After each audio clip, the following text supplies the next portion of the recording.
שלום יוסי ורדי. שלום שרון מור. יש שמועות שאומרות שאתה ארגנת את כל האירוע הגרנדיוזי הזה.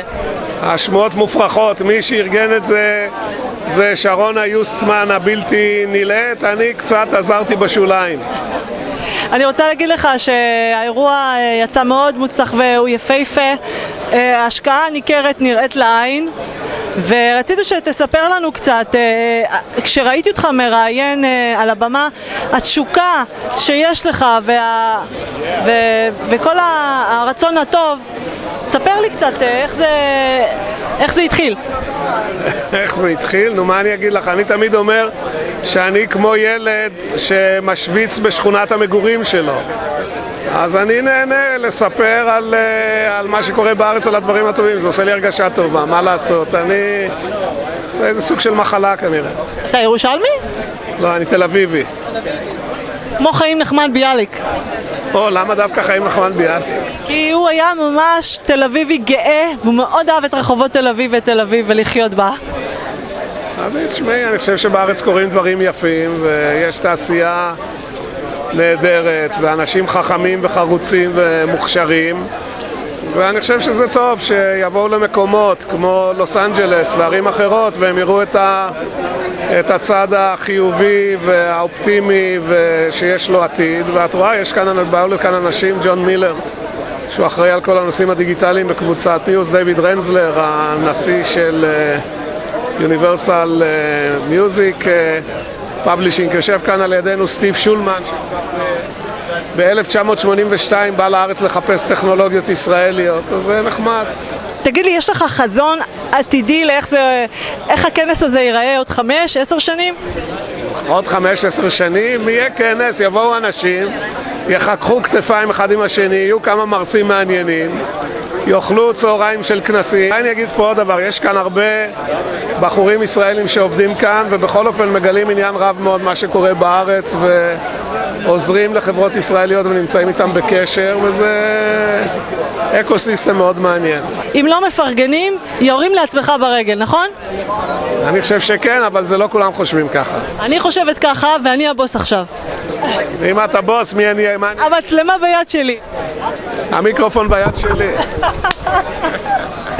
כאופייני, אמרו לי שיוסי ורדי יעשה לי שטיקים, והנה הוא הצליח לעשות לי שטיק. איזה שטיקון. שטיקון קטן. תודה רבה ליוסי ורדי, ישר כוח. עלי והצליחי. תודה רבה. And with that, I'd like to invite up John Miller and Yossi Vardi.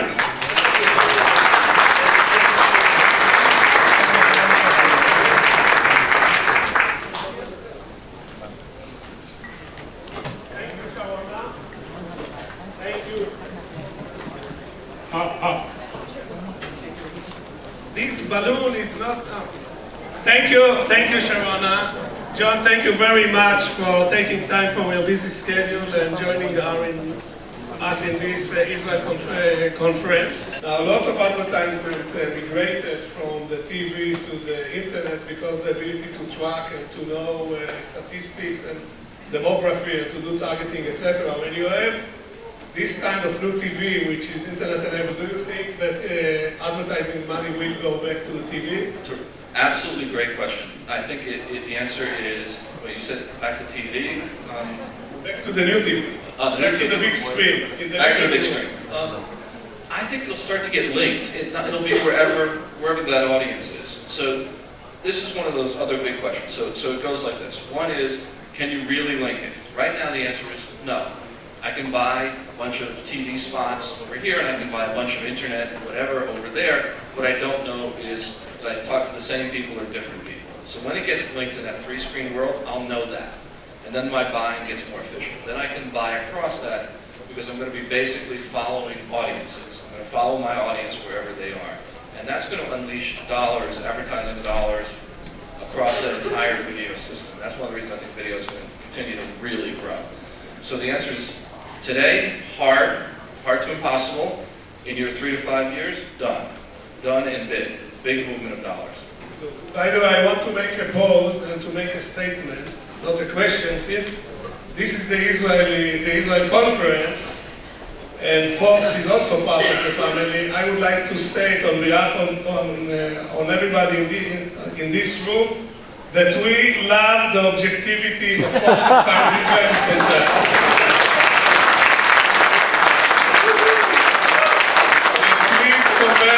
Convey to Mr. Morduk and the rest of the staff. It just comes naturally from fair and balanced coverage.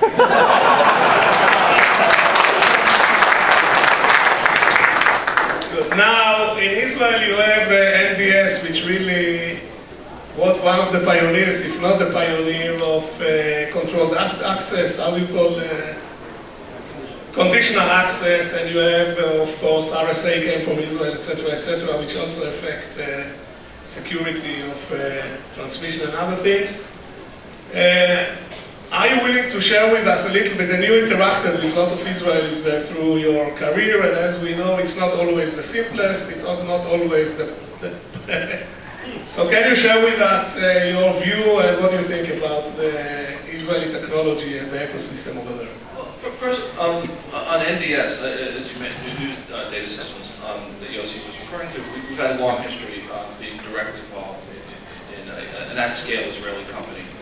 And NDS is doing very well in broadening its offering, going more into what's called authentication, which relates to the very first question about how you're going to launch bundles and things like that around the world.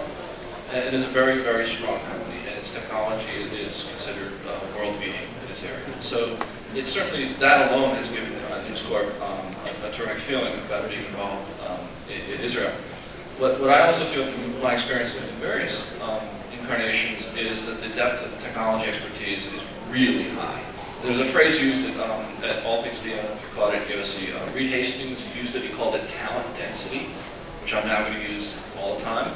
He's basically saying we're not looking for the most people, we're looking for the best concentration of the most talented people.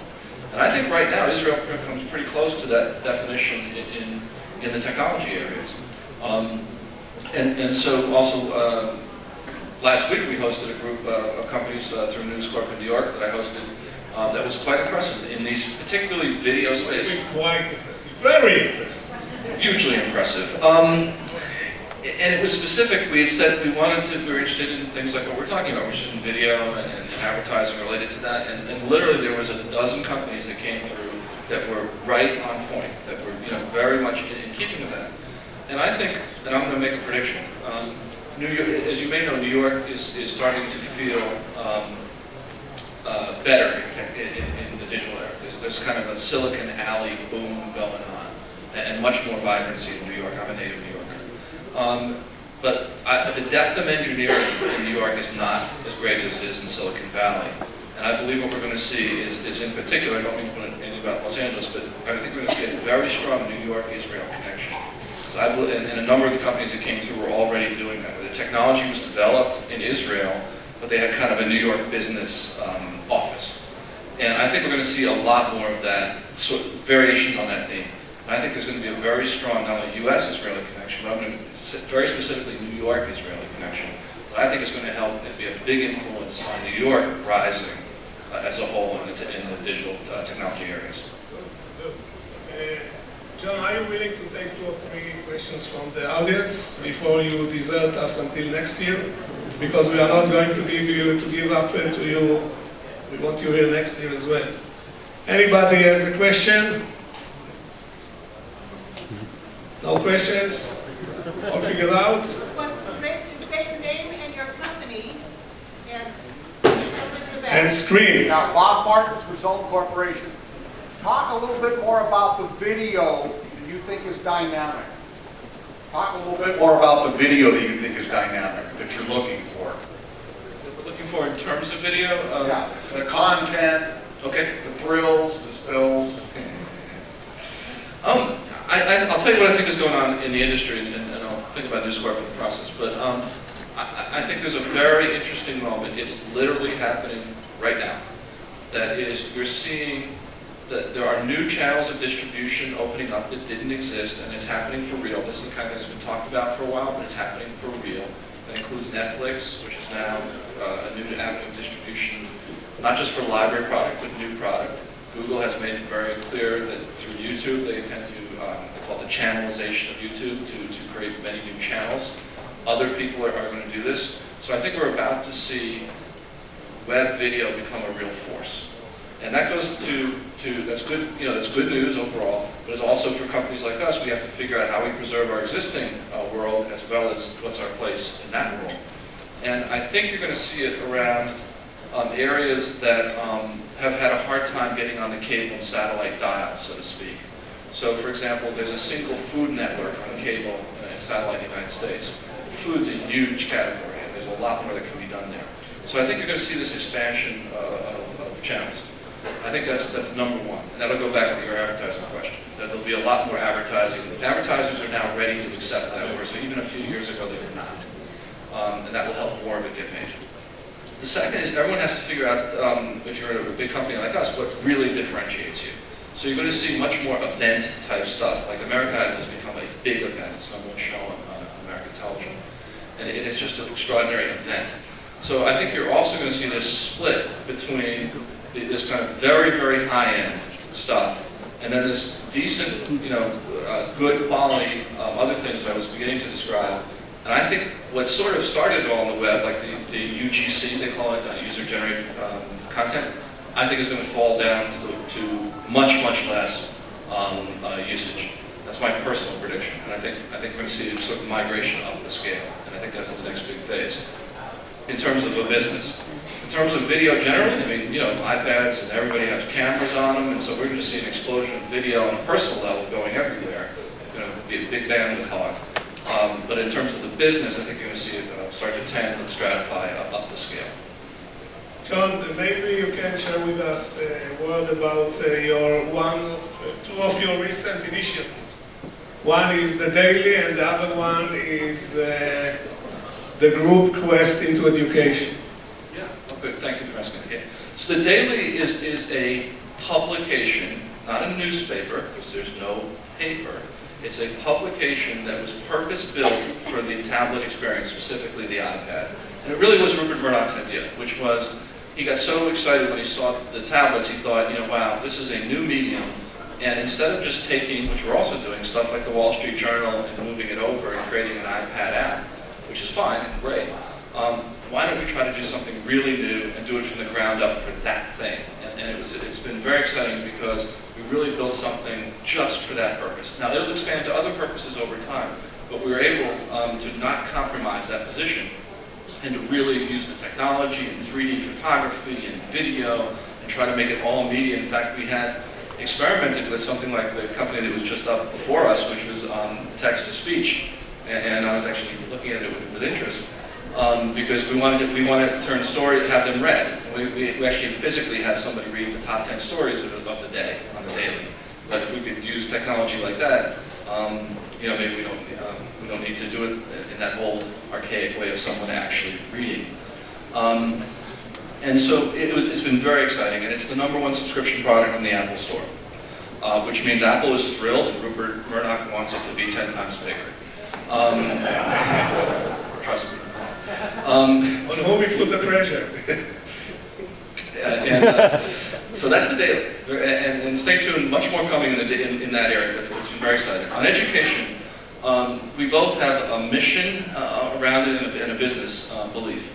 The mission is that we really, as a company, and this also stems from Rupert, but I think we're all there, that education, not only worldwide, but most certainly in the United States, needs to be improved, and it specifically needs to be and must be improved by the application of technology. And so we believe that. Second is we have a business proposition around it that we think we can be instrumental in helping aggregate, create, put together those technologies that have a real impact. And one of the most recent high-profile folks who joined News Corp to head this up is a guy named Joel Klein, who was formerly chancellor of the New York City schools. And if you're in that area, I mean, certainly one of the most highly regarded educators in the world. And so that is a sort of an enterprise-level mission for the company now. Now, we cannot let you off the hook, with just easy questions, so one a little more tricky. What is the future of the journal itself? The Wall Street Journal's in good shape. is actually now the #1 newspaper in America. Now I am talking about print, so it's the #1 print newspaper in America. It is also the #1 subscription, digital subscription of any kind, I think, in the content business, except from like Netflix or so on. It has over 1 million digital subscribers. So it is growing in both areas at the same time, which frankly I don't know everybody's in that business because they don't necessarily break it out that way, but we believe we may be the only actual paper that's doing that. And at the same time it's maintained kind of a very loyal base in both worlds. I actually read the journal now on my iPad. I don't buy the print edition anymore. I read it on the iPad. So again, the iPad I think is interesting because it can now become a primary experience. And so I think the web in many ways was an addition to the paper, if you will, and if you come from that world. In this case, I think the iPad has actually transformed it to become a primary experience. Should I invest in pulp mills? No, no. John, you were great, and we appreciate the fact that you took time from your busy schedule. Thank Ladies you and very much. gentlemen, John Miller.